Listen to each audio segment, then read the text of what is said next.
तो लीजिए प्यारे विद्यार्थियों, आप सब लोगों की भारी डिमांड पर लेकर आ चुका हूं आपका कक्षा 9वीं की अर्धवार्षिक परीक्षा का आपका 3 नवंबर को होने वाला सामाजिक विज्ञान विषय का एकदम असली वाला पेपर और इसका पूरा सॉल्यूशन। जी हाँ प्यारे बच्चों, ये पूरा का पूरा क्वेश्चन पेपर मैं यहाँ पर आपको विद सॉल्यूशन के साथ में बताने वाला हूँ। प्रश्न नंबर 1 से लेकर प्यारे बच्चों 23 तक के सभी क्वेश्चन और उन सभी क्वेश्चन के आंसर प्यारे बच्चों मेरे द्वारा यहाँ से आपको बताए जाएंगे। और खास बात ये प्यारे बच्चों की जो पेपर मैं आपको बता रहा हूँ ना, ये पूरा का पूरा आपका 3 नवंबर को ऐसे क्वेश्चन पेपर आपको परीक्षाओं में देखने को मिलेगा। एक भी क्वेश्चन का आंसर प्यारे बच्चों यहाँ से आपका मिस नहीं होगा। तो चलो अपन जल्दी से अब आगे बढ़ते हैं, समझते हैं आपके कक्षा 9 के आपके सामाजिक विज्ञान विषय के उस पेपर को जो कि प्यारे बच्चों आपका 3 नवंबर को होने वाला है।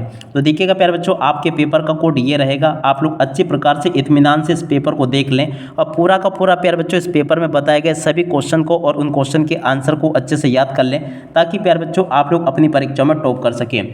देखो प्यारे बच्चों, जैसे आपके हाथ में पेपर आता है ना, सर्वप्रथम प्यारे बच्चों यहाँ पर आपको अपने रोल नंबर लिख देने हैं। और प्यारे विद्यार्थियों देखो, यहाँ पर मैं आपको बता दूं कि मेरे द्वारा आपको सभी विषय के पेपर बताए जा रहे हैं। जैसे जैसे प्यारे बच्चों हमारे पास में हमारे स्कूल में पेपर आ रहे हैं, मैं आपको बता रहा हूँ बराबर एक एक करके। और देखो एक चीज़ और मैं आपको बता दूँ कि पेपर तो आपके स्कूल में भी आ चुके हैं, मगर देखो आपके स्कूल वाले अभी आपको बताएंगे नहीं। मगर देखो मेरे पास में जैसे जैसे एक एक करके पेपर आ रहे हैं ना, मैं आपको एक एक करके प्यारे बच्चों सारे पेपर बता रहा हूँ। इसलिए प्यारे बच्चों, अगर आप लोग कक्षा 9वीं के समस्त विषय के पेपर में इसी प्रकार से हेल्प पाना चाहते हो ना, तो आप लोग प्यारे बच्चों हमारे यूट्यूब चैनल को सब्सक्राइब जरूर कर लो। केवल वही बच्चे चैनल को सब्सक्राइब करेंगे जो कि कक्षा 9 के समस्त विषय के पेपर पाना चाहते हैं समय से पहले, ठीक है। तो इस प्रकार का प्यारे बच्चों आपका कक्षा 9 का सामाजिक विज्ञान विषय का पेपर रहने वाला है। आप लोग इसको देख लें, अब पूरा का पूरा पेपर समझ लें। और देखो प्यारे बच्चों, आपके पेपर का कोड ये रहेगा। और देखो प्यारे बच्चों, आप लोग इसको देख लें इस प्रकार से। प्यारे बच्चों, आप चाहे तो इस बार कोड को स्कैन करके पूरा का पूरा पेपर का मिलान कर लेना। जैसा पेपर मैं आपको बता रहा हूँ ना, ठीक वैसा का वैसे क्वेश्चन पेपर प्यारे बच्चों आपको परीक्षाओं में देखने को मिलेगा। अब चलो मैं आपको पूरा का पूरा पेपर का सॉल्यूशन बता देता हूँ। देखिएगा प्यारे बच्चों, यहाँ पर मैं आपको एक एक क्वेश्चन का उत्तर बताऊंगा। देखो पहला क्वेश्चन क्या पूछा है, भारत किस महाद्वीप का हिस्सा है? तो देखो प्यारे बच्चों, एशिया महाद्वीप का हिस्सा है, याद रखना। और अब अगला क्वेश्चन, भारत में प्राकृतिक वनस्पति पाए जाने वाले क्षेत्र कौन कौन से? तो देखो प्यारे उपरोक्त सभी हिमालय, मध्य भारत और मरुस्थल सभी हो जाएंगे, ठीक है। और अब अगला क्वेश्चन, भारत के पड़ोसी देशों में किस जनसंख्या घनत्व भारत से अधिक है? तो देखो प्यारे जो बांग्लादेश का जनसंख्या घनत्व अधिक है। और अब अगला क्वेश्चन, फ्रांस की क्रांति कब प्रारंभ हुई थी? तो देखो प्यारे जो 1789 में प्रारंभ हुई थी। और अब अगला क्वेश्चन, द्वितीय इंटरनेशनल का संबंध किससे है? तो देखो प्यारे जो समाजवाद से है। और अब अगला क्वेश्चन, नाजीवाद किस देश में एक राजनीतिक विचारधारा के रूप में उभरा? तो देखो प्यारे जो जर्मनी इसका राइट आंसर आ जाएगा, ठीक है। तो यहाँ तक के प्यारे बच्चों आपको मैंने सभी क्वेश्चन और उन क्वेश्चन के उत्तर बता दिए यहाँ तक के। अब चलो मैं आपको आगे के सभी क्वेश्चन और उन क्वेश्चन के उत्तर बताता हूँ। देखो प्यारे बच्चों, यहाँ पर क्वेश्चन पूछा है, जुकाम और खांसी की दवा के लिए तुलसी पादप का उपयोग होता है। देखो प्यारे बच्चों, यहाँ पर आपको तुलसी लिख कर आना होगा। अब अगला क्वेश्चन, 2011 की जनगणना के अनुसार भारत में साक्षरता दर कितनी है? प्यारे बच्चों देखो 74.04% है। और अब अगला क्वेश्चन, द सोशल कॉन्ट्रैक्ट के रचनाकार कौन है? प्यारे बच्चों रूसो है, ठीक है ना। तो यहाँ तक के प्यारे बच्चों आप लोग सभी क्वेश्चन के उत्तरों को देख लें। अब उसके बाद में देखो इन क्वेश्चन के उत्तरों को देख कर जाना। प्रथम विश्व युद्ध के लिए किसको जिम्मेदार ठहराया गया? जर्मनी को। वन सेवा की स्थापना किस वर्ष में? प्यारे बच्चों देखो 1966 में हुई। मसाई शब्द का शाब्दिक अर्थ क्या? प्यारे बच्चों देखो दुको घुमक्कड़ है, ठीक है। तो यहाँ तक के सभी क्वेश्चन के उत्तर प्यारे बच्चों मैंने आपको बता दिए। उसके बाद में देखो यहाँ से आप लोग सत्य असत्य को देख लें। सत्य सत्य में पहला क्वेश्चन, दुधावा राष्ट्रीय पार्क उत्तर प्रदेश में सत्य हो जाएगा। नाजीवाद यहूदी विरोधिता असत्य होगा। भारत एक धर्मनिरपेक्ष राज्य ही, प्यारे बच्चों ये भी आपका सत्य होगा। भारत देश 1950 में स्वतंत्र हुआ, असत्य होगा। भारत में बहुमत से चुनाव जीतने वाला दल सरकार बनाता है, ये भी प्यारे बच्चों आपका सत्य हो जाएगा। और अब अगला क्वेश्चन, लोकतांत्रिक व्यवस्था में शासकों को भी कानून का पालन करना होता है, प्यारे बच्चों देखो ये भी आपका सत्य हो जाएगा, ठीक है। और उसके बाद में देखो प्यारे बच्चों यहाँ से आप लोग जोड़ी को देख लें। जोड़ी आपके पेपर में परीक्षाओं में इस प्रकार से पूछी जाएगी। पहली जोड़ी पूछी है दोआब। दोआब की जोड़ी प्यारे बच्चों मिल जाएगी आपकी दो नदियों के बीच का भाग। फूलों की बौछार की जोड़ी का मान प्यारे बच्चों केवा से हो जाएगा। और अब अगला क्वेश्चन, भारत का संविधान बना? तो देखो प्यारे जो भारत का संविधान 26 नवंबर 1949 को बना। धारा की जोड़ी का मान प्यारे बच्चों आपका हो जाएगा किसी दस्तावेज का खास हिस्सा। और हरित क्रांति के जनक प्यारे बच्चों MS स्वामीनाथन। और अब अगला क्वेश्चन, निर्धनता रेखा का मापन? तो देखो राष्ट्रीय प्रतिदर्श सर्वेक्षण संगठन इसकी जोड़ी का मान होगा। और चलो मैं आपको आगे के सभी क्वेश्चन और उन क्वेश्चन के उत्तर और बता देता हूँ, ठीक है। तो देखो प्यारे बच्चों, आगे आपका पेपर परीक्षाओं में ऐसा आपको देखने को मिलेगा जैसा कि मैं आपको बता रहा हूँ। देखते चले आप लोग। दो नदियों के बीच का भाग कहलाता है, देखो प्यारे बच्चों दोआब कहलाता है। जेट स्ट्रीम क्या है? तो देखो प्यारे बच्चों तेजी से बहने वाली वायुमंडलीय धाराएं हैं। और अब अगला क्वेश्चन, छुआछूत की समाप्ति का प्रावधान किस अनुच्छेद में है? तो देखो पर जो अनुच्छेद 17 में है। निर्धनता किससे क्या से? तो देखो पर मूलभूत सुविधाओं की प्राप्ति नहीं कर पाना ही निर्धनता है, ठीक है ना।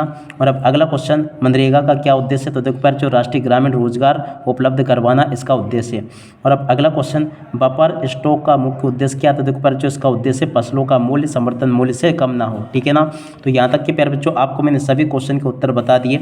अब चलो अपन आगे के सभी क्वेश्चन और उन क्वेश्चन के उत्तर को एक एक करके समझ लेते हैं। प्रश्न नंबर 6 में प्यारे बच्चों क्वेश्चन पूछा है, हिमालय के 3 प्रमुख विभागों के नाम उत्तर से दक्षिण क्रम में बताइए।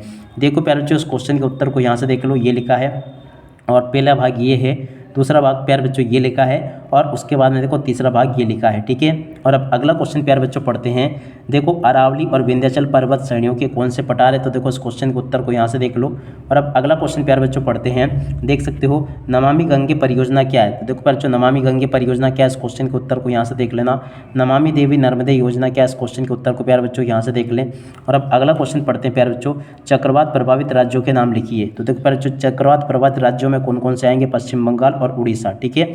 और अब अगला क्वेश्चन प्यारे बच्चों पढ़ते हैं, क्या दे रखा है? जेठ पवने क्या है? देखो प्यारे बच्चों जेठ पवने क्या है, इस क्वेश्चन के उत्तर को यहाँ से देख ले। और अब अगला क्वेश्चन पढ़ते हैं, क्या दे रखा है? देखो यहाँ पर क्वेश्चन दे रखा है, मृत्युदर किसे कहते हैं? देखो प्यारे बच्चों मृत्युदर किसे कहते हैं, इस क्वेश्चन के उत्तर को यहाँ से देख लो। प्रवास किसे कहते हैं, इस क्वेश्चन के उत्तर को यहाँ से देख लें। और अब अगला क्वेश्चन पढ़ते हैं प्यारे बच्चों, वन विनाश किसे कहते हैं? देखो प्यारे बच्चों वन विनाश किसे कहते हैं, इस क्वेश्चन को यहाँ से देख ले। स्लीपर से क्या से, इस क्वेश्चन के उत्तर को प्यारे बच्चों यहाँ से देख लें। और अब अगला क्वेश्चन, बंजारा समुदाय कहाँ रहते हैं? देखो प्यारे बच्चों बंजारा समुदाय कहाँ रहते हैं, इस क्वेश्चन के उत्तर को यहाँ से देख लेना, ये पूरा का पूरा मैंने बता दिया। और अब अगला क्वेश्चन प्यारे बच्चों पढ़ते हैं, प्रतिभूमि नियमावली की महत्वपूर्ण बातें लिखिए। देखो प्यारे बच्चों प्रतिभूमि नियमावली की प्रमुख बातें यहाँ से देखकर लिख देना, ये बता दी मैंने आपको। और अब अगला क्वेश्चन प्यारे बच्चों पढ़ते हैं, संविधान सभा क्या है, लिखिए। देखो प्यारे बच्चों संविधान सभा क्या है, इस क्वेश्चन के उत्तर को यहाँ से देखकर लिख देना। संघीय सरकार किसे कहते हैं, इस क्वेश्चन के उत्तर को प्यारे बच्चों यहाँ से देखकर लिख दो। और अब अगला क्वेश्चन प्यारे बच्चों पढ़ते हैं, प्रश्न नंबर 13, आम चुनाव क्या होते हैं, लिखिए। देखो प्यारे बच्चों आम चुनाव क्या होते हैं, इस क्वेश्चन के उत्तर को यहाँ से देखकर लिख दो। उपचुनाव क्या है, इस क्वेश्चन के उत्तर को प्यारे बच्चों यहाँ से देखकर लिख दो। और उसके बाद में देखो प्रश्न नंबर 14 पूछा है, धर्मनिरपेक्ष राज्य क्या है?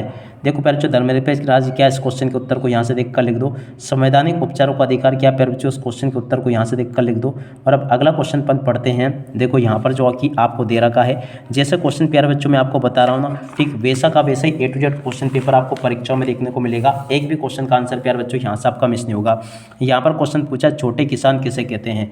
देखो प्यारे बच्चों छोटे किसान किसे कहते हैं, इस क्वेश्चन के उत्तर को यहाँ से देखकर लिख दो। और अब आगे क्वेश्चन पढ़ते हैं, देख सकते हो प्रश्न नंबर 16 पूछा है, निर्धनता रेखा से क्या से है? देखो प्यारे बच्चों निर्धनता रेखा से क्या से, इस क्वेश्चन के उत्तर को यहाँ से देखकर लिख दो। और भारत में सर्वाधिक गरीब जनसंख्या वाले 3 राज्यों के नाम प्यारे बच्चों यहाँ से देखकर लिख दो आप लोग। और अब अगला क्वेश्चन पढ़ते हैं 17वां, खाद्य सुरक्षा की आवश्यकता क्या है? देखो प्यारे बच्चों खाद्य सुरक्षा की आवश्यकता क्या है, इस क्वेश्चन के उत्तर को यहाँ से देखकर लिख दो। बंगाल में अकाल में सबसे अधिक कौन से लोग प्रभावित हुए? तो देखो इस क्वेश्चन के उत्तर को यहाँ से देखकर लिख दो। और अब अगला क्वेश्चन प्यारे बच्चों पढ़ते हैं, भारत को उपमहाद्वीप की संज्ञा क्यों दी गई? देखो प्यारे बच्चों इस क्वेश्चन के उत्तर को यहाँ से देखकर लिख दो, ये लिखा है। और अब अगला क्वेश्चन पढ़ते हैं प्यारे बच्चों की, देखो क्या दे रखा है, हिंद महासागर में भारत को केंद्र स्थिति होने के 3 लाभ लिखिए। तो देखो इस क्वेश्चन का उत्तर प्यारे बच्चों यहाँ से देख लें और पूरा का पूरा याद कर लेना। उसके बाद में देखो अब आगे के क्वेश्चन के उत्तर प्यारे बच्चों ये बता दिए मैंने आपको। और उसके बाद में देखो प्रश्न नंबर 18 का उत्तर यहाँ से देखकर लिख लो। और इसके बाद में जो क्वेश्चन पूछे ना, उन क्वेश्चन के उत्तर को प्यारे बच्चों यहाँ से देखकर लिख दो। यहाँ तक कि प्यारे बच्चों मैंने आपको A to Z सभी क्वेश्चन के उत्तर बता दिए हैं। उसके बाद में देखो अब आगे 21वां क्वेश्चन ये पूछा है, 22वां क्वेश्चन प्यारे बच्चों पूछा, तो देखो 20वें क्वेश्चन के उत्तर का ये मैंने आपको बता दिया था। बाकी क्वेश्चन के उत्तर को यहाँ से देख लो, भारतीय संविधान में संशोधन कैसे होता है, इस क्वेश्चन के उत्तर को भी देख लो। 21वें क्वेश्चन का उत्तर प्यारे बच्चों ये लिखा है। उसके बाद में देखो अब आगे आपके पेपर में क्वेश्चन ये दे रखे हैं, इन क्वेश्चन के उत्तर को भी आप लोग देख लीजिएगा। प्रश्न नंबर 23 का उत्तर प्यारे बच्चों ये दे रखा है, इसको भी देख लें। और इसके बाद में जो क्वेश्चन लिखा उसका उत्तर ये लिखा है, ठीक है।